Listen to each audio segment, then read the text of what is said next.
আমার শাশুড়ি খুশবুকে খুব করে দেখতে চাচ্ছে। তুই খুশবুকে নিয়ে আমাদের বাসা থেকে একটু বেরিয়ে যা। এই ওছিলায় তোরও তো একটু বউ নিয়ে ঘোরাঘুরি হয়ে যাবে। কেন, আমার কি বউ নিয়ে ঘোরার জন্য তর সইছে না যে এক্ষুনি বউ নিয়ে ঘুরতে হবে? হুটহাট একটা মেয়ের সম্পর্কে কোনো খোঁজ খবর না নিয়েই তোর বাবা মা জোরপূর্বক ধরে বেঁধে বিয়ে দিয়ে দিল। এখন আবার তুই কানের কাছে বউ বউ করে ঘ্যান ঘ্যান করে যাচ্ছিস। তোর বাসায় নিয়ে যাবার দিন কি পড়ে যাচ্ছে নাকি? তোর শাশুড়ি যখন এতই দেখতে ইচ্ছে করছে, তাকে গিয়ে দেখে আসতে বল, না হলে নিজে গিয়ে নিয়ে যাস। আমাকে কেন বলছিস? তোর মাথা ঠিক আছে ভাই? সামান্য একটা কথায় তুই এইভাবে রিয়াক্ট করছিস কেন? এখানে এত রিয়াক্ট করার কি হলো? আমার শাশুড়ি অসুস্থ, উনি কোথাও যেতে পারেন না। অসুস্থ একটা মানুষ তোর বউটাকে দেখতে চেয়েছে, তাই আমি তোকে বলেছি। তার জন্য তুই এইভাবে রিয়াক্ট করছিস? আচ্ছা তুই বল, তুই নিজে কখনো বোনের বাসায় আসছিস? আগে না হয় দেশেই ছিলি না, কিন্তু দেশে আসার পরও কি একবারের জন্যেও বোনের শ্বশুরবাড়ি আসার প্রয়োজন মনে করেছিস? আইদি কিছু না বলেই ফোনটা কেটে দেয়। বোনের ওপরে মেজাজ দেখায় এখন নিজেরই যেন খারাপ লাগছে। খুশবু ওইভাবে ফোনটা কেটে দেওয়ার পর থেকেই এমনিতেই মেজাজটা খারাপ ছিল, যার রাগ বোনের ওপরেই ঝেড়ে দেয়। এদিকে ভাইয়ের এমন বিহেভে আদিবা কেঁদে ফেলে। পরক্ষণেই আবার আইদের নাম্বার থেকে ফোন আসলে আদিবা রিসিভ না করেই ফোনটা কেটে দেয়। বোনের রাগ দেখে আইদ মুচকি হেসে একটা টেক্সট করে। মেসেজের টোন শুনে আদিবা মেসেজটা অন করে। এই আপু, কাঁদলে কিন্তু তোকে একদম পেতনির মতো লাগে। নিধি দেখলে কিন্তু ভয়ে চিৎকার করে পুরো বাড়ি কিন্তু মাথায় তুলবে। আদিবা ভাইয়ের মেসেজটা পড়ে ফিক করে হেসে ফেলে। আইদ ফোনটা পকেটে রেখে একটা দীর্ঘশ্বাস ফেলে। ফ্রেশ হয়ে বাইরের পোশাকটা চেঞ্জ করে একটা প্যান্ট আর টি শার্ট পরে নিচে যায় লাঞ্চ করার জন্য। ভার্সিটি থেকে এসেই বিকাল হয়ে গেছে, এখনো লাঞ্চ করা হয়নি। মেহেরিন পারভিন নিজেও ছেলের জন্য না খেয়েই বসে আছে। ছেলেকে সিঁড়ি বেয়ে নামতে দেখে উঠে গিয়ে খাবারটা বেড়ে দেয়। আইদি চেয়ার টেনে বসতে বসতেই মাকে উদ্দেশ্য করে বলে, আম্মা, তুমি খেয়েছো? মায়ের থেকে কোনো উত্তর না পেয়ে আইদ নিজের পাশের চেয়ারটা টেনে দিয়ে বলে, বসো, খেয়ে নাও। তোমাকে বলি নাই আমার জন্য না খেয়ে অপেক্ষা করবে না? অপেক্ষা করার লোককে বাসায় আনলেই তো হয় আম্মু, তাহলে আম্মুর আর ছুটি পেয়ে যায়, আর অপেক্ষা করতে হয় না। মায়ের কথা শুনে আইদ আর কিছু না বলেই চুপচাপ খেয়ে উঠে যায়। পরের দিন ভার্সিটিতে এসে গাড়ি পার্ক করে নামতেই আইদ খুশবুর মুখোমুখি হয়। খুশবু মাত্রই রিদানের গাড়ি থেকে নেমে দাঁড়িয়েছিল। আইদকে সামনাসামনি দেখেই চোখটা ঘুরিয়ে অন্যদিকে তাকায়। রিদান গাড়িটা পার্ক করে আসলে আইদ ওর সাথে ভার্সিটির বিষয়ে কথা বলতে বলতেই অফিস রুমের দিকে আগায়। খুশবু আইদের যাওয়ার দিকে তাকিয়ে নিজেও যেন নিজের ডিপার্টমেন্টের দিকে আগায়। আজকে আসতে একটু দেরি হয়ে গেছে, বন্যা টেক্সট করে জানিয়েছে ও ক্লাসরুমেই আছে, তাই খুশবু ওই ক্লাসরুমের দিকেই আগায়। পরপর দুটো ক্লাস করে খুশবু আর বন্যা ক্যান্টিনের দিকে আগায়। ক্যান্টিনে এসে চোখ বুলিয়ে কোথাও বসার মতো কোনো ফাঁকা জায়গা না দেখে খুশবু বন্যার হাত ধরে বেরিয়ে যেতে লাগলে বন্যা বলে ওঠে, দোস্ত চল, স্যারের ওখানে গিয়েই বসি। বন্যার কথা শুনে খুশবু এক কর্নারের টেবিলে আইদ আর রিদানকে বসে কফি খেতে দেখে বন্যার দিকে চোখ মুখ কুঁচকে তাকায়। বন্যা সেদিকে খেয়াল না করে খুশবুকে টেনে নিয়ে ওদের সামনে দাঁড়িয়ে বলে, ডোন্ট মাইন্ড স্যার, কোথাও বসার জায়গা পাচ্ছি না তো, আমাদের এখানে বসতে দিবেন, মানে বসতে পারি? বন্যার বিনীত সুরে বলা কথা শুনে খুশবু ওর দিকে অবাক হয়ে তাকায়। এই মেয়েটা পারেও বটে, কিন্তু আইদের সামনে এভাবে আসায় খুশবুই খুব অস্বস্তি হচ্ছে। আজকে আর আইদের ক্লাস না থাকায় পরে আর ওর সাথে দেখা হয়নি। আইদ রিদানকে কিছু বলতে না দেখে খুশবুর দিকে এক পলক তাকিয়ে বলে, ইয়া শিওর, হোয়াই নট। বন্যা খুশি মনে রিদানের পাশে ফাঁকা চেয়ারটায় বসতে লাগলে। রিদান চোখ মুখ কুঁচকে বলে, ওই পাশেরটায় বসেন। কেন রে, আমার গা দিয়ে কি বিশ্রী গোবরের গন্ধ বের হচ্ছে যে তোর পাশে বসলে গন্ধে তোর ওয়াক আসবে? বন্যা অপমানিত হয়ে মনে মনে বিড়বিড় করতে করতে রিদানকে দেখিয়ে দেওয়া চেয়ারটায় বসে পড়ে। খুশবু আর কিছু না ভেবেই রিদানের পাশের চেয়ারটাই বসে পড়ে। তাছাড়া যে ওকে আইদের পাশে বসতে হবে না হলে। খুশবুর এইভাবে বসা দেখে আইদ মনে মনে একটু হাসে, কিন্তু খুশবু পরে আরো বিপদে, কারণ এইবার আইদ ওর একদম সামনাসামনি হয়ে গেছে। আইদ স্বাভাবিকভাবে কফিতে চুমুক দিলেও খুশবুর ভীষণ অস্বস্তি হচ্ছে, সাথে বন্যার প্রতি একরাশ বিরক্তিও লাগছে। রিদান ক্যান্টিনের ওয়েটার বয় ছেলেটাকে ডেকে খুশবুর জন্য একটা কোল্ড কফি আর স্যান্ডউইচ অর্ডার করে বন্যাকে উদ্দেশ্য করে ওর দিকে না তাকিয়েই নিজের জন্য অর্ডারকৃত স্যান্ডউইচে এক কামড় বসিয়ে গম্ভীর স্বরে বলে, আপনি কি খাবেন? অর্ডার দিয়ে দেবেন নাকি নাকি আমাদের খাওয়ার দিকে তাকিয়ে থাকবেন? বন্যা রিদানের একের পর এক অপমান সহ্য করতে না পেরে দাঁত মুখ খিঁচে বলে, আপনার দিকে তাকিয়ে থাকলেই আমার পেট ভরে যাবে। রিদান রেগে ওর দিকে তাকালে বন্যা মিনমিন করে সরি স্যার বলে। খুশবুকে মুখ টিপে হাসতে দেখে বন্যা ওর দিকে কাঁদো কাঁদো দৃষ্টিতে তাকায়। বন্যার কাঁচু কাঁচু মুখ দেখে খুশবুর পেট ফেঁসে হাসি আসলেও বেস্টির দুঃখে একটু দুঃখ প্রকাশ করার ভঙ্গিমায় মুখটা একটু ব্যথিত করে ওখানেই খাবার অর্ডার দেওয়ার জন্য দাঁড়িয়ে থাকা ক্যান্টিনের ছেলেটাকে বলে, এক্সকিউজ মি, ওর জন্য সেম দিয়ে দিয়েন, শুধু একটার জায়গায় দুইটা স্যান্ডউইচ দিয়ে দিয়েন। কিরে, দুটোই হবে তো নাকি চারটা লাগবে? খুশবুর লাস্ট কথাটা শুনে বন্যার ফ্লোরের হাত পা ছড়িয়ে বাচ্চাদের মতো করে চিৎকার করে কান্না করতে ইচ্ছে হচ্ছে। একটু খেতে পছন্দ করে, এই জন্য ওর ভালোবাসার মানুষটির সামনে ওকে এইভাবে হেনস্থা করবে। বন্যাকে দেখে মনে হচ্ছে এক্ষুনি কেঁদে ফেলবে। তার উপরে আবার রিদান বলে, আপনি এখনো দাঁড়িয়ে আছেন যে, যান ওনার জন্য চারটা স্যান্ডউইচ নিয়ে আসেন, আর হ্যাঁ, সাথে আরো চারটা বার্গার আর চারটা পিৎজাও নিয়ে আসেন। দেখেই বোঝা যাচ্ছে ঠিক মতো খেতে পারবে। ছেলেটি চলে গেলে বন্যা রেগে হুড় হুড় করে বলে ওঠে, আমি একটু হেলদি, এই জন্য আপনি আমাকে এইভাবে ইনসাল্ট করতে পারেন না। কখন থেকে একের পর এক ইনসাল্ট করে যাচ্ছেন। একজন টিচারের থেকে স্টুডেন্টের বুঝি এই বিহেভ ডিজার্ভ করে? টিচারকে নিয়ে আজে বাজে কথা বলা যায়, তাকে মাল বলা যায়, আর টিচারের থেকে এই বিহেভ ডিজার্ভ করা যায় না? আইদ এতক্ষণ ধরে এদের কাহিনী নীরব দর্শকের মতো দেখলেও রিদানের এই কথা শুনে হতভম্ব হয়ে বন্যার কাচুমাচু করে ফেলা মুখের দিকে তাকিয়ে আবারও চট করে খুশবুর দিকে তাকিয়ে চোখাচোখি হতেই দুজনেই দৃষ্টি ফিরিয়ে নেয়। পরেক্ষণেই আবার রিদানের ধমকে বলা কথা শুনেই ওই দিকেই দুজনেই দৃষ্টিপাত করে। কি হলো, চুপ করে আছেন কেন? Answer me. খুশবু সবার অগোচরে রিদানের হাতটা ধরে চোখের ইশারায় ওকে শান্ত হতে বলে। বন্যা তখন মিনমিন করে বলে, আমি এমন কিছু কখন বললাম? ও রিয়েলি মিস? তা আপনার হৃদ বেবিটা কে শুনি? আমার ফিয়ান্সে? তাকে আমি হৃদ বেবি না হৃদ জানু বলি, আর না অন্য কিছু বলি, তাতে আপনার কি? আপনি এমনভাবে রিয়াক্ট করছেন কেন, যেন আমি আপনাকেই বলেছি? ও গড, এমন দিন যেন কখনো না আসে। আপনার তো আপনার বউয়ের জন্য কষ্ট হচ্ছে, আপনার ঘর সে কি করে করবে? বন্যার এই নাটকীয় ভঙ্গিতে বলা কথা শুনে হুট করে রিদানের চোখের মুখের রংটা পাল্টে যায়। খুশবু ভাইয়ের দিকে অসহায়ভাবে তাকিয়ে পানির গ্লাসটা এগিয়ে দেয়।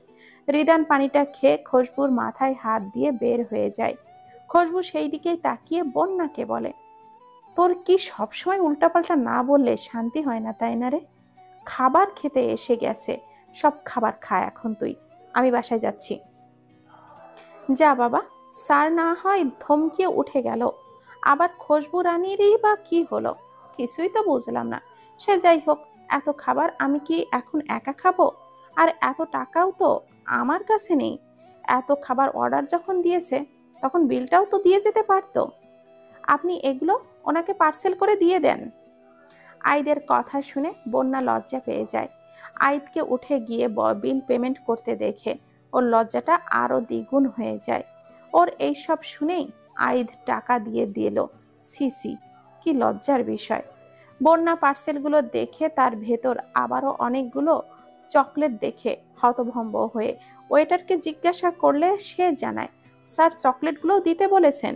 আইদকে দেখিয়ে কথাটা বললে খুশবু আইদের যাওয়ার পানে তাকিয়ে দৌড়ে বের হয়ে এসে আইদের সামনে দাঁড়ায়। স্যার, রিদান স্যারের কথা শুনে আপনিও মনে করেছেন আমি সত্যি সত্যি এত খাই? এত ফাস্টফুড কেউ একা খেতে পারে বলেন? এজন্য তো পার্সেল করে দিতে বললাম, বাসায় যেয়ে সবাই মিলে খেয়ে নিও। বাট স্যার, এতগুলো চকলেট কেন? আমার দাঁতে পোকা, চকলেট খেতে পারি না তো।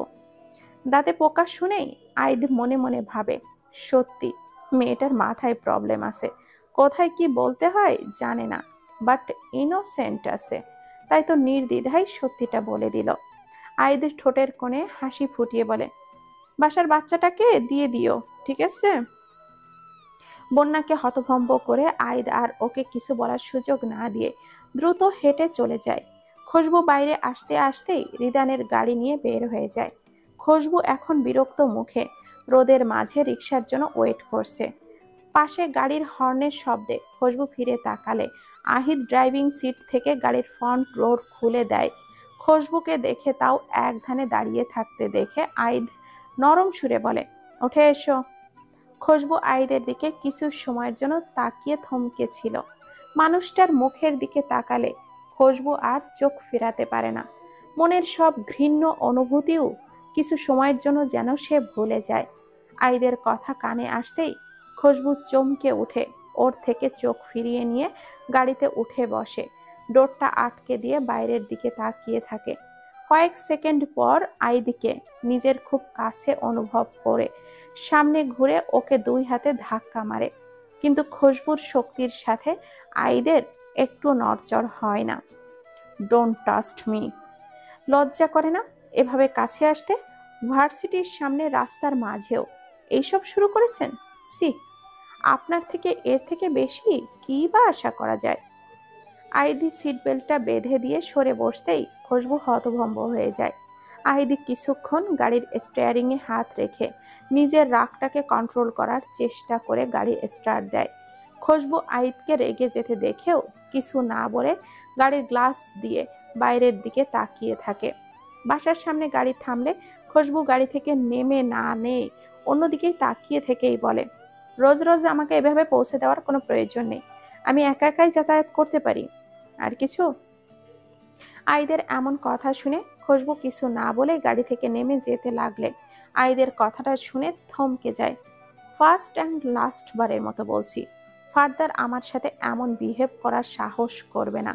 তোমাকে টাস্ক করার সম্পূর্ণ রাইট আমার কাছে আছে। আইদের তীক্ষ্ণ মেজাজের কথা, কাট কাট গলায় বলা কথা শুনে খুশবু কিছু না বলে চুপচাপ গাড়ি থেকে নেমে দাঁড়ায়। তার সাথে আইদের ওপরে আরো একরাশ ঘৃণা যোগ হয়। খুশবুর খুব বলার ইচ্ছে হচ্ছিল, বউ কি শুধু ভোগের বস্তু?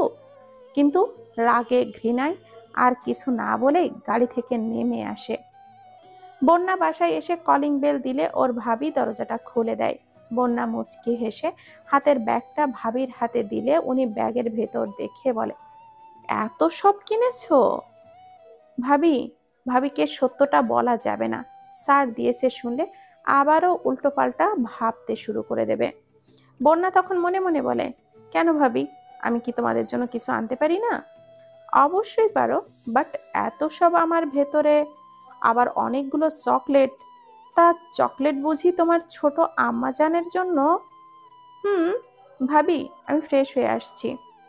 খুশবু রাতে স্টাডি টেবিলে পড়তেছিল, ঠিক সেই সময় ফোনটা বেজে উঠলে বন্যা ভেবে না দেখে রিসিভ করে ওপাশ থেকে কিছু বলার সুযোগ না দিয়ে নিজেই বলে ওঠে, খুশবু, মেজাজ খারাপ করিস না, এমনিতেই কিন্তু মাথা গরম হয়ে আছে, অনেক কষ্টে মাথাটা ঠান্ডা রেখে পড়তে বসছি, এখন তোর আজে বাজে কথা বলে আমার মাথাটা কিন্তু বিগড়ে দিস না।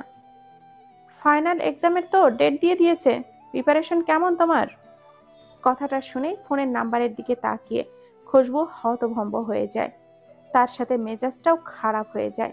তখন যা তা বলে মেজাজ দেখিয়ে এখন আবার ফোন দিয়ে নরম সুরে কথা বলছে। মেজাজ তো খারাপ হবারই কথা। খুশবুর জবাব দেওয়ার ইচ্ছা না থাকলেও বেয়াদবি করবে না, এই জন্য এক কথায় উত্তর দেয়, মোটামুটি। ডিনার করেছো? হুম। ওকে। পড়া শেষ করে ঘুমিয়ে পড়ো। কথাটা শেষ করে আইদ ফোনটা রেখে দেয়। খুশবুর থেকে পাল্টা কিছু কথা আশা করে লাভ নেই, এই জন্য নিজেই কলটা রেখে দেয়। দেখতে দেখতে 3 মাস পেরিয়ে গেছে। খুশবুর সেকেন্ড ইয়ারের ফাইনাল এক্সামও হয়ে গেছে। এরই মাঝে আইদের সাথে খুশবুর সম্পর্কের কোনো উন্নতি হয়নি। আইদ প্রায়ই খুশবুকে বাসায় ড্রপ করে দেছে, ওর একটু আধটু খোঁজ খবরও রাখছে, কিন্তু খুশবুর মনে আইদকে নিয়ে কোনো পরিবর্তন আসেনি। আইদ খুশবুকে প্রায়শই বাসায় পৌঁছে দিয়ে যায়, আবার খুশবুর যাবতীয় প্রয়োজনীয় সব কিছুর দেখভাল করার জন্য। খুশবুর মা রমেশা বেগম আইদের ওপরে ভীষণ খুশি, কিন্তু আইদ বাসায় আসে না, এই জন্য উনি খুশবুকেই দোষারোপ করে। তাতে কি, খুশবু এসবে একটুও পাত্তা দেয় না। আইদের মাঝে একদিনও খুশবুর বাসায় আসেনি। এতদিন খুশবুর এক্সামের দোহাই দিয়ে না আসলেও আজকে খুশবুর বাবার সাথে রিদান ও আসার জন্য ফোন দিয়েছে। আইদ প্রথমত না করলেও তার যথার্থ কারণ দেখাতে না পেরে অবশেষে খুশবুর বাসায় আসছে সে। ডিনার শেষে রাতে চলে যেতে লাগলেও খুশবুর বাবা মা তাকে যেতে দেয়নি, অবশেষে বাধ্য হয়েই থেকে গেছে। আইদ ওয়াশরুম থেকে ফ্রেশ হয়ে এসে দেখে খুশবু ভয়ার্ত মুখে বিছানার এক পাশে কাচুমাচু মুখ করে বসে আছে। আইদকে শার্টের ওপরের বোতামটা খুলতে খুলতে নিজের দিকে এগিয়ে আসতে দেখে খুশবু মুখ ঘুরিয়ে অন্যদিকে নেয়। খুশবুর রুমে এসি নাই, এই জন্য আইদের অসুবিধা হচ্ছিল, তাই শার্টের ওপরের 2টা বোতাম খুলে দিলে খুশবুর পাশে ফাঁকা জায়গায় শুয়ে পড়ে। লাইটটা অফ করে ঘুমিয়ে পড়ো। আইদের এই কথাটা শুনে খুশবু হতভম্ব হয়ে ওর দিকে তাকিয়ে থাকে, যেন এ কথা ওর একটুও বিশ্বাস হয়নি। আইদি খুশবুকে কিছুক্ষণ বোঝার চেষ্টা করে বলে, তুমি কি অন্য কিছু আশা করেছিলে? যে লোক বিয়ের প্রথম রাতেই নববধূর ওপরে অধিকার ফলানোর আগে একদণ্ড ভাবে না, এতে তার মত আছে কি না, তার থেকে আর কি বা আশা করা যায়? আইদ খুশবুকে কথাটা মুখ ফসকে বলে ফেলেছিল। এইচএসসি পরীক্ষার পর লম্বা ছুটি থাকলেও সবাইকে ভার্সিটির অ্যাডমিশনের জন্য দৌড়ঝাঁপে পড়তে হয়, ঠিক তেমনই খুশবুও এইচএসসি পরীক্ষার পর পাবলিক বিশ্ববিদ্যালয়ে পড়ার স্বপ্ন নিয়ে প্রথমবারের মতো ঢাকায় পাড়ি দিয়েছিল কোচিং করার উদ্দেশ্যে। তখন ওর ফ্যামিলি থাকতো কুমিল্লাতে। বাবা হাই স্কুলের প্রধান শিক্ষক ছিলেন, সেই সুবাদে ছেলে মেয়ের লেখাপড়া নিয়ে খুব সিরিয়াস ছিলেন। খুশবুর বড় ভাই রিদানও বাবার অনুপ্রেরণায় খুব ভালো ছাত্র ছিল। ঢাকা বিশ্ববিদ্যালয় থেকে স্নাতক শেষ করে স্কলারশিপ নিয়ে হায়ার স্টাডির জন্য বিদেশে অবস্থান করেছে। অল্প দিনের মাঝেই পড়াশোনার পাঠ চুকিয়ে রিদানের দেশে ফেরার কথা। গ্রামে বেড়ে ওঠা খুশবুর জন্য ঢাকার মতো ব্যস্ত নগরী খুবই নতুন পরিবেশ। বাবা এখানের কোচিংয়ে ভর্তি করিয়ে হোস্টেলে তুলে দিয়ে যায়। নতুন পরিবেশে নতুন নতুন মানুষজনের সাথে মানিয়ে নিতে খুশবুর খুবই হিমশিম খেতে হচ্ছিল। এরই মাঝে বন্যার সাথে ওর বন্ধুত্ব হয়ে যায়। বন্যা ওর সাথেই কোচিং করত, কিন্তু ওর ফ্যামিলি এখানেই থাকে, এই জন্য ও ফ্যামিলির সাথেই থাকতো। কোচিং টাইমে সপ্তাহে 3 থেকে 4 দিন ওর সাথে দেখা হতো, বাকিটা সময় বই পড়েই সময় কেটে যেত। এর মাঝে কয়েকদিন কোচিং থেকে আসার সময় খুশবু খেয়াল করছে কেউ একজন ওর পিছু নেয়, কিন্তু ঘুরে তাকানোর সাহস হয় না। একদিন খুব সাহস করে ঘুরে তাকিয়ে সাদা অ্যাপ্রন হাতে একজন সুদর্শন যুবককে দেখে খুশবু কিছু সময়ের জন্য থমকে দাঁড়িয়ে থাকে। খুশবুর কি হয়ে গেল ও জানে না, ঠিক কতক্ষণ যে এইভাবে ছেলেটির দিকে তাকিয়েছিল ও নিজেও জানে না। তার চেয়ে অবাক করা বিষয়, ও ঘুরে তাকাতে ছেলেটি একটা মিষ্টি হাসি দেয়, এতক্ষণ যেন ওর ঘুরে তাকানোর অপেক্ষায় ছিল। গজ দাঁতের হাসি দেখেই খুশবুর বুকের মাঝে ধক করে ওঠে। খুশবুর মনে হয় একটা ছেলেকে এত সুন্দর হতে নেই, সুন্দর তো মেয়েদের ক্ষেত্রে, কই ওর ভাইও তো যথেষ্ট সুদর্শন। ফরেন কান্ট্রিতে গিয়ে আরো ফরেনারদের মতো হয়ে গেছে। ভিডিও কলে যতবারই ভাইকে দেখে ততবারই মুগ্ধ হয়ে তাকিয়ে থাকে। এত হ্যান্ডসাম সুদর্শন একটা ছেলে যে ওর ভাই, ভেবেই যেন খুশবুর প্রাউড ফিল হয়। কিন্তু এই ছেলের সৌন্দর্যের কাছে যেন তার হার মেনে যাবে। সাদা অ্যাপ্রন আর গলায় স্টেথোস্কোপ দেখে খুশবুর বুঝতে পারে যে ছেলেটি মেডিকেলের স্টুডেন্ট। খুশবুর সম্মতি ফিরতেই সে অস্বস্তি হতে শুরু করে। অচেনা একটা ছেলে তার ওপর কিভাবে ওর দিকে তাকিয়ে আছে। দৃষ্টিতে খারাপ কিছু না থাকলেও খুশবুর জন্য রয়েছে এক রাশ মুগ্ধতা, যা খুশবুর অস্বস্তিটা আরো দ্বিগুণ করে। খুশবু চলে যাওয়ার জন্য কোনো মতে ঘুরে দাঁড়াতে লাগলেই ছেলের কথা শুনে দাঁড়িয়ে পড়ে। বুকের মাঝে শীতল হাওয়া বয়ে যায়। একটা ছেলের গলার স্বরও বুঝি এতটা শ্রুতই মধুর হয়, গম্ভীর, অথচ কথাটা খুশবুর হৃদয়ের কোথাও বাড়ি দেয়। এক্সকিউজ মি মিস, এটা আপনার জন্য। রাস্তাঘাটে পিছু নিয়ে চিরকুট দিচ্ছি, এই জন্য আবার আমাকে খারাপ ছেলে মনে করবেন না। এই প্রথম কাউকে এইভাবে আমি চিঠি দিচ্ছি বা চিরকুট দিচ্ছি, যা আমার পার্সোনালিটির সাথে একদমই বেমানান। কিন্তু কেন দিলাম নিজেও জানি না। বাকিটা জানতে চিরকুটটা পড়ে নিয়েন। একটা রঙিন চিরকুট খুশবুর দিকে বাড়িয়ে দেয়, এমন ভাবে দেয় যাতে করে খুশবুর হাতের সাথে একটু টোকা নাও লাগে। খুশবুরও কথাগুলো শুনে কি হলো যে চিরকুটটা হাতে নেয়। খুশবু চিরকুটটা নিতেই ছেলেটা একটা বিশ্বজয় হাসি দিয়ে ওখান থেকে চলে যায়। খুশবু আবারও সেই গজ দাঁতের হাসি দেখে নিজের অজান্তেই সেই দিকেই মুগ্ধ হয়ে তাকিয়ে থাকে। পরের দিন কোচিংয়ে এক্সাম থাকায় লেখাপড়ার ব্যস্ততায় খুশবুর আর চিরকুটের কথা মনে থাকে না। কোচিংয়ের এক্সাম শেষ করে বের হয়ে কিছুটা হেঁটেই পেছনে আবারও কারোর অস্তিত্ব উপলব্ধি করে ফট করে কালকের কথা মনে হতেই ও আর পিছু ঘোরে না, না তাকিয়েই এক ছুটে ওইখান থেকে চলে যায়। হাঁপাতে হাঁপাতে রুমে এসে চিরকুটটি পড়ে দেখার খুব ইচ্ছে থাকলেও একজন সিনিয়র রুমমেটকে দেখে আর চিরকুটটি বের করার সাহস পায় না। অনেকক্ষণ ভেতরে ভেতরে ছটফট করে রুমের বেলকুনির কথা মনে হতেই খুশবু ওর ব্যাগটা নিয়ে বেলকুনির দিকে আগায়। ফ্লোরে এক কোনায় ঘাপটি মেরে বসে আস্তে করে ব্যাগটা থেকে চিরকুটটি বের করে। চিরকুটটি খুলে দেখার আগেই ওর বুকের ভেতর ধুক ধুক করতে থাকে। দুরু দুরু বুকে চিরকুটটা খুলে দেখে গুটি গুটি অক্ষরে লেখা। প্রথমেই হাতের লেখার জন্য সরি বলে নিচ্ছি। একজন ফিউচার ডক্টরের থেকে এর চেয়ে বেশি ভালো লেখা আশা করা যায় না। এটুকু পড়তেই খুশবু হেসে ফেলে। আসলে লেখাটা খুব একটা গোছালো না। খুশবু হাসি থামিয়ে আবারও চিরকুটে নজর দেয়। এই মেয়ে, শোনো, এত হেসো না, বেশি হাসা কিন্তু ভালো না, প্রেমে পড়ার লক্ষণ। খুশবু এটুকু পড়েই অবাক হয়ে আবারও পড়তে শুরু করে। তুমি করে সম্বোধন করলাম, এই জন্য কিন্তু মাইন্ড করো না। তোমার সাথে আপনিটা বেমানান লাগছে। শোনো মেয়ে, প্রথম দর্শনেই তুমি আমার মনে নতুন এক অদ্ভুত অনুভূতি তৈরি করেছো, যা আগে কখনো কোনো নারী করতে সক্ষম হয়নি। এই অনুভূতির নাম কি দেব বলো তো? শুনেছি প্রথম দর্শনে বোকারা প্রেমে পড়ে। আমি সেই বোকার দলেই নিজের নামটা লেখালাম। হবে কি? আমার ঠোঁটের কোণের এক চিলতে হাসি তুমি। তোমার জবাবের অপেক্ষায় থাকলাম। মাহিদ খান। নামটা খুশবু নিজ মনে কয়েকবার আওড়ায়। নামের সাথে আর একটা ফোন নাম্বারও দেওয়া। মাহিদ ঢাকা মেডিকেলের ফাইনাল ইয়ারের স্টুডেন্ট। কলেজে যেতে গিয়েই কয়েকদিন আগে খুশবুকে রাস্তায় দেখে ভালো লেগে যায়।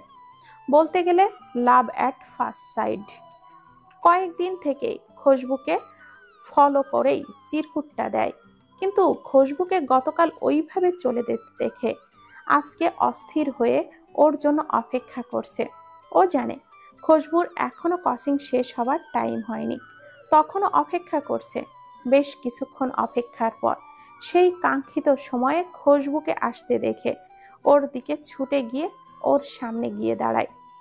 তুমি কি আমার চিরকুটটা পড়ে আমাকে ইগনোর করছো? আমাকে খারাপও ভাবতে পারো, চেনা নেই জানা নেই, হুট করে একটা অচেনা মেয়েকে কোনো ছেলে প্রথম দেখাতে ভালোবাসতে পারে না, তোমার এটাই মনে হচ্ছে, তাই না? বাট ট্রাস্ট মি, আমার খারাপ কোনো উদ্দেশ্য নেই। আমার অনুভূতিটা একেবারেই স্বচ্ছ এবং পবিত্র। খুশবু কিছু না বলে মাহিদকে সাইড কেটে চলে যায়। খুশবুর এইভাবে চলে যাওয়ায় মাহিদের কোনো কিছুতেই মন টানছে না। লেখাপড়ায় সিরিয়াস ছেলেটার স্টাডি টেবিলে মন বসছে না, কেমন যেন হাঁসফাঁস লাগছে। এরই মাঝে ফোনটা বেজে উঠলে বিরক্ত হয়ে ফোনটা হাতে ফোনের নাম্বারটি দেখে মাহিদের ঠোঁটের কোণে হাসি ফুটে ওঠে। ফোনটা রিসিভ করে ওপাশের থেকে কিছু বলতে না দিয়েই নিজেই বলে ওঠে, আমার কোনো কিছুতে তেমন একটা মন বসছে না, কেমন যেন পাগল পাগল লাগছে। আমি কি করব বলো তো? আমাকে কিছু সাজেস্ট করো ভাইয়া, আই অ্যাম ইন লাভ। মাহিদের কথা শুনে ওপাশের ব্যক্তিটি তার রাশভারী গম্ভীর স্বরে হো হো করে হেসে ওঠে। হাসি থামিয়ে বলে, বড় ভাইকে বলছিস প্রেমে পড়ার কথা? লজ্জা করে না? লজ্জা করবে কেন? তুমি তো আমার ভাই কম বন্ধু বেশি। এখন আমাকে একটু কিছু সাজেস্ট করো। মেয়েটা তো আজ 2 দিন আমাকে দেখলেই পালিয়ে যাচ্ছে। আজ অব্দি আমাকেই কেউ মায়ায় আটকাতে পারলো না, সেই আমি আবার তোকে কিভাবে সাজেস্ট করব বলতো? কখন কিভাবে কারোর মায়ায় আটকাবে নিজেও বুঝতে পারবে না ভাইয়া। মায়া জিনিসটা এমনই, হুট করে কারোর ওপরে একদিনে হয় না। যত দিন যায় মায়ার সাথে মুগ্ধতাও বাড়তে থাকে। জানো ভাইয়া, আমার মেডিকেলে কিন্তু সুন্দরী মেয়ের অভাব নেই, কিন্তু কখনো কাউকে নিয়ে তেমন কোনো ফিলিংস আসেনি। কত সুন্দরী মেয়েদের প্রপোজ পেয়েও এড়িয়ে গেছি, কিন্তু এই মেয়েটা প্রথম দেখাতেই আমার মনে অনেকটা জায়গা দখল করে নিল। ওর মাঝে অসাধারণ বলতে খুব একটা কিছু নেই, কিন্তু ও সাধারণের মাঝেই যেন আমার কাছে অসাধারণ। উপন্যাসের নায়িকাদের মতো দুধে আলতা গায়ের রং না ওর, হলুদ ফর্সা গায়ের রং। চোখটাও খুব একটা টানা টানা না, কিন্তু ওর ওই চোখে অদ্ভুত একটা মায়া আছে। হাইটটাও আমার তুলনায় অনেক কম, 5 ফিট 3 এমন হবে আর কি। কিন্তু ওকে আমার কাছে সিম্পলের মাঝেও অনেক গর্জিয়াস লাগে। ওর ওই টোল পড়া চিকন দাঁতের হাসি আমাকে মুগ্ধ করেছে। ওর ঘন কালো কোমর ছড়িয়ে রেশমি চুলগুলো আমাকে মুগ্ধ করে। ওর ওই ওই ভয়ে ভয়ে তাকানো আমাকে মুগ্ধ করে। ওই সব শুনে ওপাশের ব্যক্তিটির মাঝে কেমন যেন একটা অদ্ভুত অনুভূতি হয়। সাথে সাথেই আবারও নিজের অনুভূতিকে নিজেই ধিক্কার জানায়। কি হলো ভাইয়া, কিছু বলছো না কেন? Yeah bro, don't worry. আমার ভাইকে পাত্তা দিবে না এমনটা হতে পারে নাকি?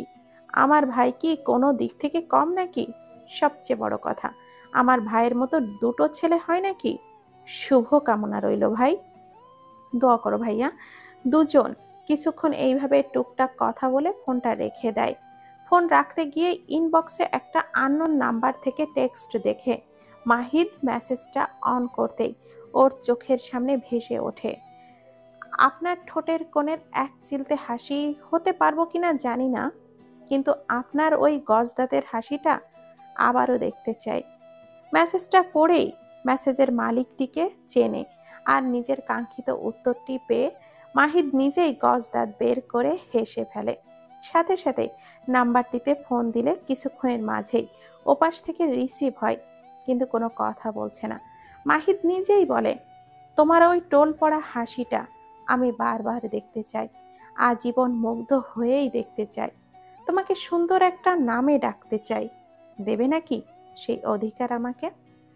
ওপাশ থেকে ফোনটা কেটে দিতেই মাহিদ হতাশ হয়, কিন্তু পরেক্ষণেই একটা টেক্সট দেখে ওর সমস্ত হতাশা কেটে যায়। আপনার নামের মতো আপনি মানুষটাও তেমন সুন্দর মাহিদ। আপনার গজদাতের হাসিটা যেমন আমাকে মুগ্ধ করে, আপনার কথাগুলোও আমাকে মুগ্ধ করে।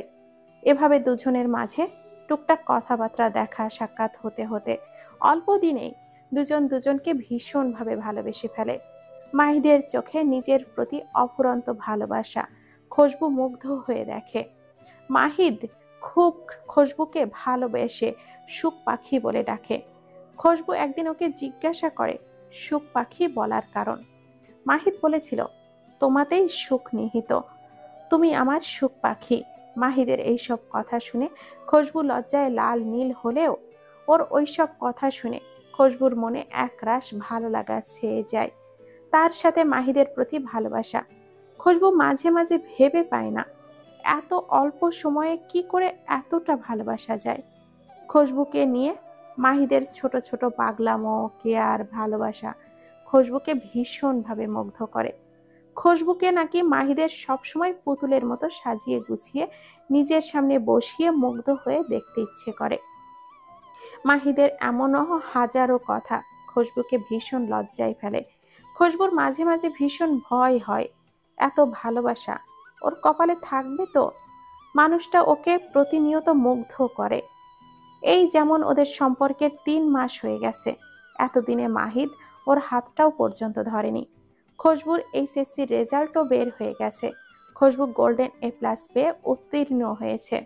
মাহিদ খুশবুকে একটা হোয়াইট কালারের কাতান শাড়ি গিফট করেছে। আজকে মাহিদের সাথে খুশবুর দেখা করার কথা। মাহিদ ওর জন্য লেকের পাশে অপেক্ষা করবে। খুশবু মাহিদের দেওয়া শাড়িটা পরে মাহিদের পছন্দ মতো হালকা পাতলা সেজে চুলগুলো খোলা রেখে দেয়। খোলা চুলে নাকি ওকে অপ্সরা লাগে। খুশবু এইসব ভেবে মুচকি হেসে মাহিদের সাথে দেখা করতে যায়। মাহিদ খুশবুর জন্য আগে থেকেই ওয়েট করছিল। খুশবুকে আসতে দেখেই মাহিদ উঠে দাঁড়ায়, মুগ্ধ হয়ে ওর দিকেই তাকিয়ে থাকে। খুশবু দূর থেকে মাহিদের গজদাতের হাসি দেখে নিজেও একগাল হেসে ওর দিকে এগিয়ে যায়। মাহিদও ওর সাথে ম্যাচিং করে আজকে একটা সাদা পাঞ্জাবি পরেছে।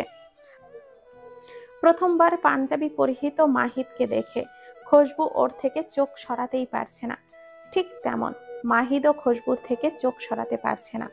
মাহিদের সামনে এসে দাঁড়াতেই মাহিদ ওকে শক্ত করে জড়িয়ে ধরে ওর কপালে ভালোবাসার পরশ এঁকে দেয়। আচমকা মাহিদের এমন কাজে খুশবু ভড়কে যায়। লজ্জা অস্বস্তিতে আর মাহিদের দিকে তাকাতে পারে না। কিন্তু কে জানতো এটাই মাহিদের থেকে পাওয়া ওর প্রথম এবং শেষ ছোঁয়া। মাহিদ খুশবুর গালে হাত রাখে। ওর নত জানু লজ্জাত্মক মুখের দিকে তাকিয়ে বলে, সব সময় হাসি খুশি থাকবে। আমি তোমাকে সব সময় হাসি খুশি দেখতে চাই। তুমি আমার সুখ পাখি, তোমাতেই আমার সুখ নিহিত। তোমার ঠোঁটের ওই এক চিলতে হাসি হয়ে আমি সব সময় থেকে যাব। তখনও মাহিদের কথার মানে খুশবু বুঝতে পারছিল না। বরাবরের মতোই তো খুশবু মুগ্ধ হয়ে ওর কথা শুনে গিয়েছিল। কিন্তু পুরো বিকেল মাহিদের সাথে কাটিয়ে সন্ধ্যায় হোস্টেলে ফেরার সময় মাহিদ খুশবুর জন্য আইসক্রিম আনতে গিয়ে রাস্তা পার হয়ে আইসক্রিমটা নিয়ে আসার সময়ই সামনে থেকে ধেয়ে আসা একটা মালবাহী ট্রাক নিমিষেই সবটা শেষ করে দেয়। গুরুতর অবস্থায় মাহিদকে হসপিটালে আনলে ডক্টর ওকে মৃত ঘোষণা করে। খুশবু কথাটা শোনার সাথে সাথে সেন্স হারায়। সেন্স ফিরলে নিজের পাশে বন্যাকে দেখে, আর সব কিছু একে একে মনে হতেই খুশবু মাহিদ বলে চিৎকার করে পাগলের মতো কান্নাকাটি শুরু করে। বন্যা খুশবুকে ধরে রাখতে পারে না। খুশবু দৌড়ে বাইরে এসে দেখে মাহিদকে অ্যাম্বুলেন্সে ওঠাচ্ছে। ওই দিকে ছুটে যাওয়ার আগেই অ্যাম্বুলেন্স ওর নাগালের বাহিরে চলে যায়। পুরো হসপিটাল ছোটাছুটি করে, আর এত বড় ধাক্কা সইতে না পেরে আবারও খুশবু সেন্স হারায়। মাহিদের বাসার সবার এই দিকে নজর থাকার মতো অবস্থায় ছিল না, তাই খুশবুর বিষয়টাও সবার কাছে ধামাচাপা পড়ে যায়। অ্যাক্সিডেন্টের সময় খুশবুর মাথা কাজ না করলেও প্রথমে বন্যার নাম্বার দেখে ওকে ডায়াল করে কোনো রকমে বিষয়টা জানায়। বন্যার সাথে সাথেই হসপিটালে এসে খুশবুকে সেন্সলেস অবস্থায় হসপিটালের বেডে পায়। বন্যা মাহিদের সম্পর্কে সবটাই জানতো, কিন্তু মাহিদকে কখনো দেখেছিল না। এখানে এসে মাহিদকে দেখে চেনার মতো অবস্থায় না থাকলেও মাহিদের বাসার সবাইকে দেখে বন্যা হতভম্ব হয়ে যায়। মাহিদের এইভাবে অকাল মৃত্যুতে বন্যাও ভীষণভাবে ব্যথিত হয়। বন্যা মাহিদের সাথে আলাপ করতে চাইলে খুশবু বলতো, সময় হলে দেখাবো, এত তাড়া কিসের? কিন্তু সেই দেখা আজকে এইভাবে দেখবে কোনোদিন ভাবেনি। খুশবুকে এই অবস্থায় বন্যা একা না ছেড়ে ওকে নিজের বাসায় নিয়ে যায়। সে সময় বাসার আর কোনো সদস্য না থাকায় বন্যা মাকে এই বিষয়ে সবটা জানায়। ওর মা নিজে অসুস্থ থাকা সত্ত্বেও খুশবুর ভীষণ যত্ন আত্তি করে। কিন্তু বন্যা আর ওর মা মিলে বিনা বেগমে খুশবুকে নতুন করে আর কষ্ট না ফেলতে দিয়ে ওর থেকে কিছু কথা লুকিয়ে যান। ওখানেই থেকেই খুশবু আস্তে আস্তে স্বাভাবিক হয়, কিন্তু ওর মুখের হাসিটা মিলিয়ে যায়। একজন ব্রিলিয়ান্ট স্টুডেন্ট হয়েও খুশবু ঢাকা বিশ্ববিদ্যালয়ে অ্যাডমিশন টেস্ট দেয় না। ওর এমন অবস্থায় বন্যাও আর এক্সাম দেয় না। পরবর্তীতে বন্যা জেদ ধরে জাবিতে অ্যাডমিশন নিবে, আর দিলে দুজনেই দিবে, না হলে দিবে না। বন্যার জেদের কাছে হার মেনে খুশবু কিছুটা স্বাভাবিক হয়ে এক্সাম দেয়, আর ভাগ্যক্রমে দুজনেই চান্স পেয়ে যায়। খুশবু ওখানে চান্স পাওয়ার আগেই বন্যা আর ওর মায়ের থেকে জোরপূর্বক অনুমতি নিয়ে হোস্টেলে উঠেছিল। কারণ যতই হোক, একজনের বাসায় তো এইভাবে দিনের পর দিন থাকা যায় না। কিছুদিনের মাঝেই রিদান দেশে আসার পর বাবা মাকে ঢাকায় সেটেলড হবার জন্য উৎসাহিত করে, কারণ ততদিনে খোরশেদ তালুকদারও রিটায়ার্ড হয়ে গেছেন। ছেলে মেয়ে দুজনের ভালোর কথা ভেবে খোরশেদ তালুকদার নিজের জমানো অর্থ থেকে ঢাকায় ফ্ল্যাট কিনে ছেলে মেয়ে নিয়ে সেখানেই উঠে পড়েন। বর্তমান আহিদ বেশ কিছুক্ষণ বারান্দায় দাঁড়িয়ে আছে। বারবার খুশবুর কান্নারত মুখ চোখের সামনে ভেসে উঠতেই নিজের বলা কথা মনে করে নিজের উপরে ভীষণ রাগ হয়। অনেকক্ষণ ধরে নিজেকে বুঝিয়ে খুশবুকে সরি বলার জন্য রুমে এসে খুশবুকে আগের স্থানে বসেই হাঁটুতে মুখ গুজে ফুপাতে দেখে বুকের মাঝে অসহনীয় ব্যথা অনুভূত হয়। আইদ খুশবুর পাশে বসলে খুশবু নিজের সামনে কারোর অস্তিত্ব উপলব্ধি করে মাথা উঠিয়ে আইদকে দেখে ওর এক হাতের মুঠোয় হাতটা চেপে ধরে বলে, ভালোবেসেছিলাম একজনকে, ভালোবাসা কি বুঝতাম না, তার ভালোবাসায় মুগ্ধ হয়েছিলাম, সেই শিখিয়েছিল ভালোবাসতে। আর দেখুন না, সেই মানুষটাই আমাকে ছেড়ে বহু দূরে, যেখান থেকে চাইলেও আর ফিরে আসা যায় না। কিন্তু বিশ্বাস করেন, ওনার সাথে আমার এমন কোনো সম্পর্ক ছিল না। ওনার ভালোবাসায় কোনো অশ্লীলতার আভাস ছিল না। ওনার ভালোবাসা ওনার মতোই স্বচ্ছ পবিত্র ছিল। খুশবুর কান্নারত গলার বলা কথাগুলো শুনে আইদ ভাবে, এমন একটা দিন এলো তোমার মুখ থেকেও এইসব আমাকে শুনতে হচ্ছে। আমার চেয়ে ওকে ভালো আর কেউ কি জানে? মাহিদ তোমাকে ভীষণ ভালোবাসতো।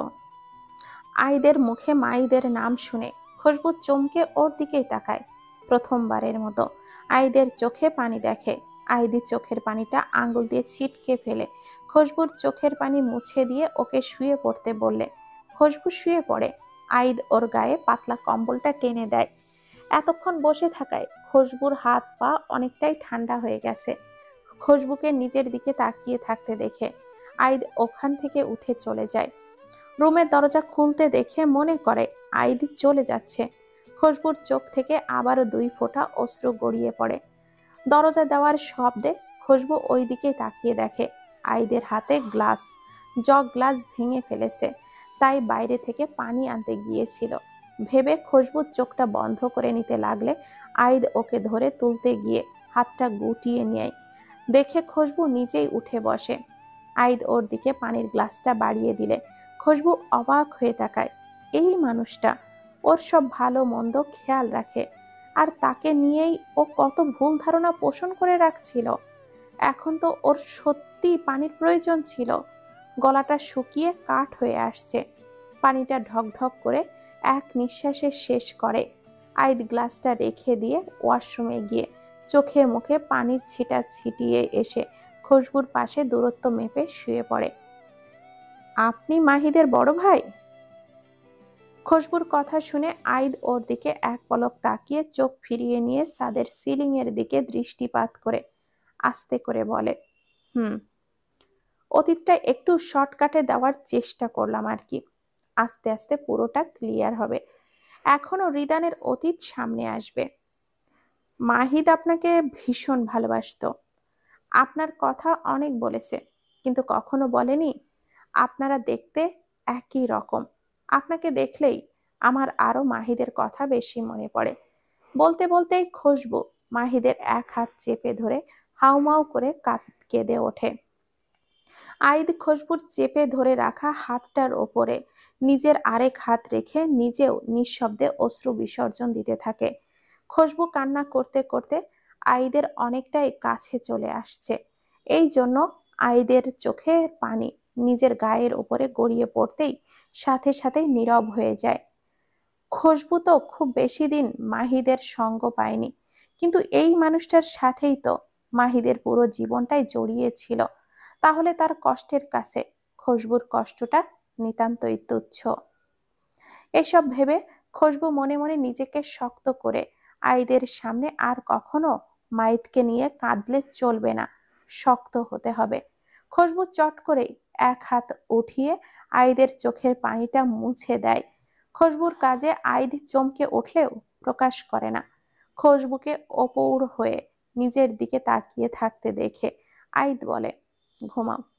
খুশবু কিছুক্ষণ আইদের মুখের দিকে তাকিয়ে থেকে নিজের আরেক হাত আইদের থেকে ছাড়িয়ে নিতে লাগলে আইদও চট করেই হাতটা ছেড়ে দেয়।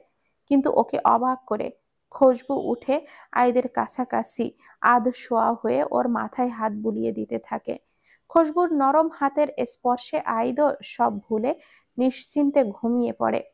ঘুম ভেঙে আইদকে নিজের খুব কাছেই মুখ করে ঘুমিয়ে থাকতে দেখে খুশবু পেছনে সরে যেতে গিয়ে আচমকায় ফ্লোরে পড়ে যাওয়া থেকে বাঁচতেই আইদকে খামচে ধরে, আর আইদও ঘুমের মাঝেই এক হাত খুশবুর ওপরে তুলে দেয়। এতটুকুতেই থেমে গেলে তাও হতো, এক পাও খুশবুর ওপরে তুলে দেয়। খুশবু হতভম্ব হয়ে যায়। খুশবু রাতেই বুঝতে পেরেছে আইদের ঘুমানো ভালো না, পুরো বিছানা জুড়ে ঘুমায়, এক জায়গায় স্থির থাকে না। খুশবু আইদের মাথায় হাত বুলাতে বুলাতে আইদ ঘুমিয়ে পড়ে গেছে বুঝতে পেরে খুশবু ওর থেকে বেশ খানিকটা দূরত্ব মেপে শুয়ে নিজেও ঘুমিয়ে পড়েছিল। খুশবু আইদের হাত পা নিজের ওপর থেকে আস্তে আস্তে সরিয়ে দেওয়ার চেষ্টা করে। আইদ জেগে গেলে দুজনেই অস্বস্তিতে পড়তে হবে ভেবে খুশবু হার মেনে আইদের মুখের দিকে তাকিয়ে আর ওকে ডাকতে ইচ্ছে হয় না, কিন্তু এভাবে থাকতেও লজ্জা লাগছে। এর মাঝেই খুশবুর ফোনটা শব্দ করে বেজে উঠলে আইদের ঘুম ভেঙে যাবে ভেবে খুশবু ফোনটা হাতড়িয়ে নাম্বারটা না দেখে রিসিভ করে। এদিকে ফোনের শব্দের উৎস ধরেই আইদেরও ঘুম ভেঙে গেছে। নিজের খুশবুর ওপর হাতটা তুলে শুয়ে আছে বুঝতে পেরে অস্বস্তিকর অবস্থা থেকে বাঁচতেই ওভাবে ঘুমানোর ভান করেই শুয়ে থাকে। ফোনের ওপাশ থেকে বন্যা সালাম দিয়ে কোনো জবাব না পেয়েই বলে, কথা বলছিস না কেন? বল। এমন ফিসফিস করে কথা বলছিস কেন? বন্যাও খুশবুর মতো ফিসফিস করেই উত্তর দেয়, তুই এমন ফিসফিস না করে যা বলতে কাল কল দিয়েছিস তাই বলে ফোনটা রাখ। দোস্ত, আমি একটা ইম্পর্টেন্ট কথা বলতে তোরে ফোন দিছি, আর তুই এইভাবে বলছিস? বন্যার অভিমান মিশ্রিত স্বর শুনে খুশবু নিঃশব্দে হাসে। খুশবু জানে বন্যা এই কয় মাসে রিদানের উপরে আরো বেশি দুর্বল হয়ে গেছে। খুশবু মেকি রাগ দেখিয়ে বলে, তোর ইম্পর্টেন্সটা কথা মানেই তো শুধু রিদান স্যার। কিভাবে বুঝলি দোস্ত? তোর মতো পাগলের মনোভাব আমি ছাড়া আর কে বুঝবে শুনি? দোস্ত, আমি সত্যি পাগল হয়ে যাচ্ছি, বাট এই রিদান স্যারটা আমায় বোঝে না রে। খুশবু মুখ দিয়ে দুঃখজনক শব্দ বের করলে বন্যা পরক্ষণে এক্সাইটিং হয়ে বলে, জানো রিদ বেবি আমার ফ্রেন্ড রিকোয়েস্ট একসেপ্ট করেছে। বেয়াদব বেডি, কথা ঠিক করে বল। আর তোর এক্সাইটমেন্ট দেখে মনে হচ্ছে ভাইয়া তার লাইফে তোকে একসেপ্ট করেছে একেবারে। এতটুকুন কমন সেন্স নেই যে তুই ভাইয়ার স্টুডেন্ট, আর ফ্রেন্ড লিস্টে তো ভাইয়ার প্রায় স্টুডেন্টই আছে, তো তোরটা আবার একসেপ্ট না করে কি করে তোকে আলাদাভাবে পুজো করে রাখবে নাকি? হুম, ঠিকই তো, আমি একটু বেশি এক্সাইটেড হয়ে গিয়েছিলাম। হট এবার, তুই রিদান স্যারকে বারবার ভাইয়া বলে সম্বোধন করলি কেন? তাও আবার এমন ভাবে বললি যেন তোর নিজের ভাই। না মানে দোস্ত, স্যারকে তো ভাইয়া বলাই যায়। রিদান স্যার তো আর টাক পড়া পেট মোটা ভুঁড়িওয়ালা না যে তাকে বাবার সমতুল্য বলবো। বাবার সমতুল্য হলে কি আর তুই স্যারের প্রেমে হাবুডুবু খেতি? অ্যাট লাস্ট মোট কথা, এক কথা তোর দিক ধরে তো ভাইয়াই হচ্ছে, তাই না? বন্যা এবার খুশিতে গদগদ হয়ে বলে, তাহলে ঠিক আছে, আগে থেকেই অভ্যাস করে নে। কিন্তু তোর কথাটা কেমন যেন বিশ্বাস হলো না, তারপরও বেস্টি বলে বিশ্বাস করে নিলাম। আচ্ছা, তুই না এর আগে রিদান স্যারের ব্যাপারে কিছু একটা বলতে চেয়েছিলি, তারপর তো আর কিছুই বললি না। তোর কথাটা আমাকে কেমন যেন ভাবায় রে। আমি তোকে ঠিকই বলেছিলাম, কারোর ব্যাপারে কিছু না জেনে তাকে ভালোবাসা তোর একদমই ঠিক হয়নি। মানুষটার লাইফে তো অন্য কেউ থাকতে পারে, ছিল, এখন বর্তমানে নেই। উনি ডিভোর্সি, এটাই তো তুই জানিস। তারপরও কিভাবে এমন পাগলামি করছিস? কেন, ডিভোর্সি ছেলেকে ভালোবাসা যাবে না নাকি তাকে দ্বিতীয়বার কারোর ভালোবাসা ডিজার্ভ করে না? আজকে একটু সময় পেলে আমার বাসায় আসিস। কথাটা বলে খুশবু ফোনটা রেখে দেয়। খুশবু ফোনটা রেখেই আইদের দিকে তাকিয়ে ভাবে, সব শুনেছে নাকি? পরেক্ষণেই আবারও ভাবে, শুনলেই কি? আর আমাকে বিয়ে যখন করেছে, আমার ফ্যামিলির সম্পর্কে ওর জানার রাইট আছে। আর ওনার ফ্যামিলি নিশ্চয়ই আমাদের সম্পর্কে সব খোঁজ খবর না নিয়ে তো আর বিয়ে দেয়নি। বন্যার মনে পড়ে 2 মাস আগের একদিনের কথা। ডিপার্টমেন্টের অফিস রুমের দিকে যাওয়ার সময় রিদানের সাথে একটা ছেলের কথোপকথন শুনে ফেলে। বন্যা পিছনে দাঁড়িয়ে ছিল, এই জন্য ওরা কেউই বন্যাকে দেখে না। ওদের কথা শুনে কিছু সময়ের জন্য বন্যার পায়ের নিচ থেকে মাটি সরে যায়। বিয়ের 1 বছর না পেরোতেই তোর আর সারিকার এইভাবে ডিভোর্স হয়ে যাবে ভাবতেই পারিনি রে। রিদানের ক্লোজ ফ্রেন্ড রিশাদ কথাটা বললে রিদান তার থেকে কোনো প্রতিউত্তর না করে। রিশাদ আবারও বলে, সারিকার বিয়ে হয়ে গেছে শুনেছিস? শুনলাম বরের সাথে করে নাকি আমেরিকা সেটেল হয়ে গেছে। হুম। এতদিন পর হঠাৎ বিয়ের আগের দিন রাতে ফোন দিয়েছিল। কিছু না বলে বেশ কিছুক্ষণ কান্না করে ফোনটা রেখে দেয়। শুধু অস্পষ্ট স্বরে একবার ক্ষমা চাইছিল। তুই কিন্তু চাইলেই ওকে ক্ষমা করে দিতে পারতি, এতটা কঠোর না হলেও পারতি। আমার হাতে আর কিছুই ছিল না। ওর বাবা মা অনেক দূর এগিয়ে গিয়েছিল। ওনারা ওনাদের জায়গায় ঠিকই ছিল, কিন্তু সারিকা অন্যায়টা আমি মেনে নিতে পারিনি। তাই বলে ওর খারাপ চাই এটাও কিন্তু না। ও ভালো থাকুক, অনেক সুখে থাকুক, এই দোয়াই করি। রিদানের ধরা গলায় বলা কথাটা শুনে বন্যা ওখানেই দৌড়ে চলে যায়। রিদানের লাইফে অন্য কেউ ছিল, ওর সাথে এমন কিছু হতে পারে বন্যার বিশ্বাস করতে খুব কষ্ট হচ্ছিল। কিন্তু রিদানের নিজের মুখে বলা কথা তো আর মিথ্যা হতে পারে না। বাসায় আসতে আসতে বন্যার সারা পথ অনেক কান্নাকাটি করে। পরে অনেক ভেবে চিন্তে সিদ্ধান্ত নেয় রিদানের বিষয়ে সবটা না জেনে যখন ওকে ভালোবেসেছে, তাহলে সবটা জেনে ভালোবাসতে দোষ কি? এতদিন যখন রিদানের অগোচরে ওকেই ভালোবেসেছে, এখনো বাসবে। এদিকে কাছাকাছি ফোন থাকায় আইর দুজনের কথাই স্পষ্ট শুনেছে। আর এখন এই কথাগুলোই ভাবতে থাকে। ভাবতে ভাবতে আবারও ঘুমিয়ে পড়ে। খুশবু উঠে ফ্লোরে ছড়িয়ে ছিটিয়ে পড়ে থাকা কাচ অতি সাবধানে পরিষ্কার করে একেবারে শাওয়ার নিতে যায়। রাতে বেশি কান্নাকাটি করার জন্য মাথাটা ভার হয়ে আসে। শাওয়ার নিয়ে মাথাটা ঠান্ডা করে বারান্দার মিষ্টি রোদে চুলগুলো শুকিয়ে নেয়। এরই মাঝে একবার লিভিং রুমের দিকে উকি দিয়ে বাবা মাকে ব্রেকফাস্ট করতে দেখে আসছে। ছুটির দিনে 2 ভাই বোন দেরি করে ঘুম থেকে ওঠে। আর খোরশেদ তালুকদারের সকাল সকালই খাবার অভ্যাস। অন্য দিন হলে ছেলে মেয়ে দেরিতে ঘুম থেকে ওঠার জন্য এতক্ষণ স্ত্রীর সাথে চেঁচামেচি শুরু করে দিত, কিন্তু আজকে জামাই আছে, এই জন্য চুপচাপ স্ত্রীর সাথে সকালের খাবার দাবার সেরে নেয়। বুড়ো আবার কাউকে বউ ছাড়া খাবার গলা দিয়ে নামতেই চায় না। তাই স্বামীর জোরাজুরিতে খুশবুর মাও খেয়ে নেয়। খুশবু বারান্দায় বসে থাকতে থাকতে বেশ কিছুক্ষণ সময় পেরিয়ে যায়। রুম থেকে মেয়েলি স্বরে উচ্চ স্বরে চিৎকার শুনে খুশবু দৌড়ে রুমে গিয়ে হতভম্ব হয়ে যায়। খুশবুর সাথে কথা বলার সাথে সাথেই বন্যা খুশবুদের বাসায় রওনা দেয়। ওদের বাসায় ঢুকতে গিয়ে বন্যার খুশবুর মায়ের সাথে দেখা হয়ে যায়। উনি একটু পাশের ফ্ল্যাটেই যাচ্ছিলেন, এই জন্য খুশবু রুমে আসে বলে বন্যাকে ভেতরে যেতে বলে যায়। বন্যা তিরিং বিড়িং করে লাফাতে লাফাতে খুশবুর রুমে এসে ওকে এত বেলা করে কম্বল মুড়ি দিয়ে শুয়ে থাকতে দেখে একটানে কম্বলটা গায়ের ওপর থেকে সরিয়ে ফেলে চিৎকার করে ওঠে। বর্তমানে আইদ বেডের ওপরে বসে বন্যার দিকে রেগে তাকিয়ে আছে, আর বন্যা ভয়ে ভয়ে ঢোক গিলছে। খুশবু বারান্দার দরজা পর্যন্ত এসে হতভম্ব হয়ে আছে। সেই সাথে রিদানও চিৎকার শুনে ঘুম থেকে লাফিয়ে উঠে খুশবুর দরজার কাছে এসে বিরক্তিকর দৃষ্টিতে বন্যার দিকে তাকিয়ে আছে। তাও যে ভালো, ওর বাবা একটু আগে বাহিরে গেছে। আইদের রাগী দৃষ্টি দেখে বন্যা জোরপূর্বক হেসে সালাম দিয়ে বলে, স্যার, আপনি স্টুডেন্টের রুমে কি করছেন? আইদ এবার এমন ভাবে তাকায় যেন চোখ দিয়েই ওকে ভৎস করে দেবে। বন্যা ভয়ে ভয়ে বলে, বুঝতে পেরেছি, আর বলতে হবে না। আপনার সূত্র ধরেই খুশবু রিদান স্যারের ভাইকে বলে এটা আমাকে বললেও হতো। আমি আবার কি উল্টোপাল্টা ভাবতাম। আপনি যে খুশবুর ভাইয়া আমি জানতামই না। আর ওই শাকচুন্নিটাও কখনো বলেনি আপনি or you shut up stupid girl. কে বলেছে তোমায় আমি খুশবুর ভাইয়া? কোনো ম্যানার্স শেখনি। একে তো রুমে নক না করে সরাসরি রুমে আসছো, আবার এসে উল্টোপাল্টা কর্মকাণ্ড করছো। আইদের ধমকে বন্যা চমকে উঠলেও পরেক্ষণে রেগে গিয়ে বলে, তো আপনি খুশবু রুমে কি করছেন? একটা প্রাপ্তবয়স্ক মেয়ের রুমে আপনার কি? তাও আবার একেবারে কম্বল মুড়ি দিয়ে শুয়েছিলেন। একটা প্রাপ্তবয়স্ক মেয়ের রুমে থাকার মতো স্পর্ধা কে দেখাতে পারে? এইটুকু কমন সেন্স থাকলে আর কেউ এক্সামে গোল্লা পায় না।